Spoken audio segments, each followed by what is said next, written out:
نماز کے ارکان کو ٹھہر ٹھہر کر ادا کرنا۔ حضرت عائشہ رضی اللہ عنہا فرماتی ہیں کہ رسول اللہ صلی اللہ علیہ وسلم جب رکوع سے اپنا سر اٹھاتے تو اس وقت تک سجدہ نہیں کرتے جب تک سیدھے کھڑے نہ ہو جاتے، اور جب سجدہ کر کے اپنا سر مبارک اٹھاتے تو اس وقت تک دوسرا سجدہ نہ کرتے جب تک سیدھے بیٹھ نہ جاتے، اور بیٹھنے میں اپنا بایاں پاؤں بچھا دیتے۔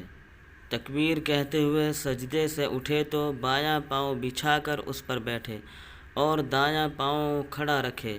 حضرت عائشہ صدیقہ رضی اللہ عنہا روایت فرماتی ہیں، حضور نبی اکرم صلی اللہ علیہ وسلم جلسے کی حالت میں اپنا بایاں پاؤں بچھا دیتے اور دایاں پاؤں کھڑا رکھتے تھے۔ جلسے میں پڑھی جانے والی منقول چند دعاؤں میں سے ایک درج ذیل ہے۔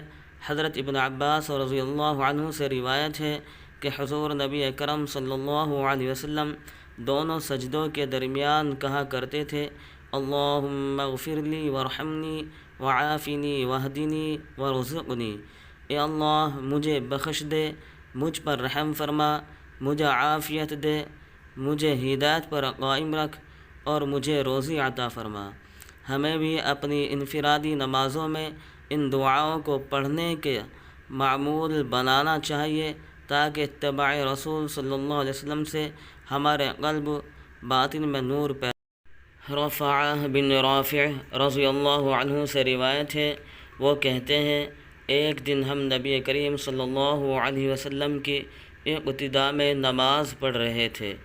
جب آپ رکوع سے سر اٹھاتے تو سمع اللہ لمن حمدہ کہتے، ایک شخص نے پیچھے سے کہا، ربنا ولک الحمد حمدا کثیرا طیبا مبارکا فیہ۔ آپ صلی اللہ علیہ وسلم نے نماز سے فارغ ہو کر دریافت فرمایا کہ کس نے یہ کلمات کہے ہیں؟ اس شخص نے جواب دیا کہ میں نے۔